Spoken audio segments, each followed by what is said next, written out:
Paz e graça da parte do nosso Senhor e Salvador Jesus Cristo. Eu quero meditar com você no texto da Palavra de Deus, de Mateus capítulo 6, versículos 24, 25 e o versículo 27.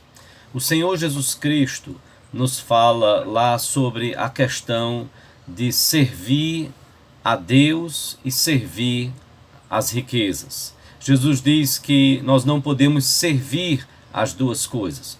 Ou vamos procurar as riquezas espirituais em Deus, ou vamos buscar as riquezas puramente materiais. E Jesus usa uma expressão que nós não podemos servir, é uma expressão da escravatura.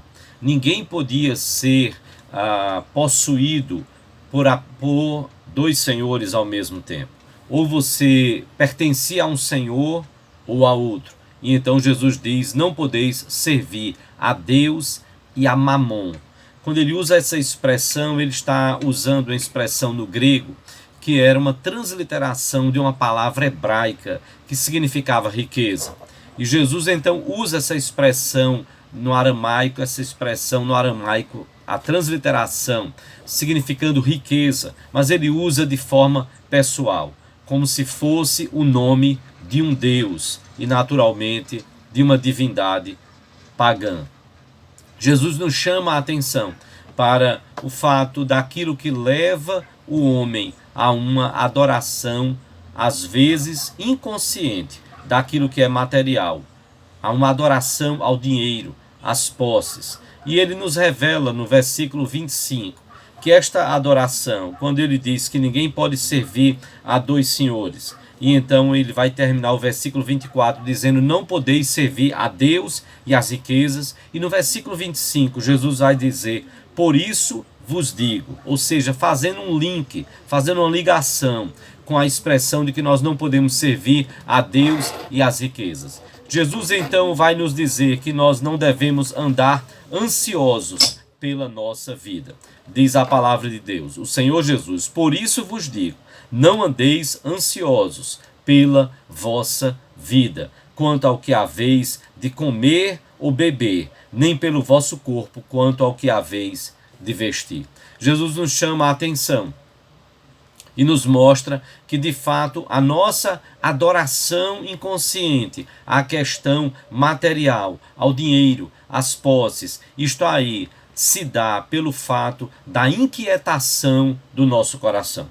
Da inquietação quanto a se nós vamos ter suprimento para nós e para aqueles que são nossos dependentes. A inquietação do nosso coração quanto ao amanhã, quanto ao futuro. E essa inquietação termina gerando aquilo que Augusto Cury, como psiquiatra, famoso escritor também, tem então chamado de o mal do século. O mal do século é a ansiedade. Vivemos ansiosos. Ou será que não? Olhamos para tantas pessoas que estão ansiosas diante da dúvida quanto ao suprimento, quanto a manter o trabalho, quanto a manter os salários, quanto a permanecer com a saúde ou precisar de um socorro médico, ou quem sabe a angústia pensando sobre a possibilidade de ser internado. Olha lá, pensando na questão do sustento da família, da manutenção da família, ter o que comer, ter o que vestir, manter os empregos, as empresas, quanta ansiedade, quanta ansiedade. E Jesus então vai nos revelar isso, o perigo de estarmos com o coração de fato inquieto, com o coração inquieto, com respeito ao nosso futuro, ao nosso suprimento, ao nosso sustento. Jesus vai nos dizer no versículo 27, qual de vós, por ansioso que esteja, pode acrescentar um côvado sequer ao curso de sua vida? Jesus nos revela que há um curso a ser seguido, sim, a vida, aquilo que Deus planejou para as nossas vidas. E Jesus diz, olhe, o coração do homem, por mais ansioso que ele esteja, ele não pode acrescentar sequer um côvado. Côvado era uma medida que, em termos de distância, equivalia a aproximadamente 46 centímetros, ou seja, não chegava nem a meio metro.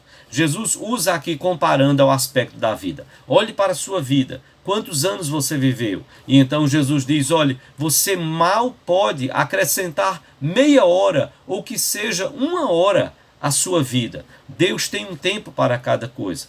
E então ele diz, olha, a nossa ansiedade não nos ajuda em nada. Ela é inútil. Jesus não estava dizendo que nós cruzássemos os braços. E eu quero tratar disto em outras reflexões que teremos ainda nesta semana. Mas Jesus nos fala que nós não podemos e não devemos ficar ansiosos. Eu aguardo você em outras reflexões ainda nesta semana. Vamos lembrar o que o apóstolo Paulo nos diz lá em Romanos 12, nos versículos 1 e 2. Paulo nos diz: rogo-vos, pois, irmãos, que apresenteis os vossos corpos por sacrifício vivo, santo e agradável a Deus, que é o vosso culto espiritual. E não vos conformeis com este mundo, mas transformai-vos pela renovação da vossa mente, para que experimenteis qual seja a boa, perfeita e agradável vontade de Deus. Por isso nós não devemos, então, estar ansiosos. Muito pelo contrário.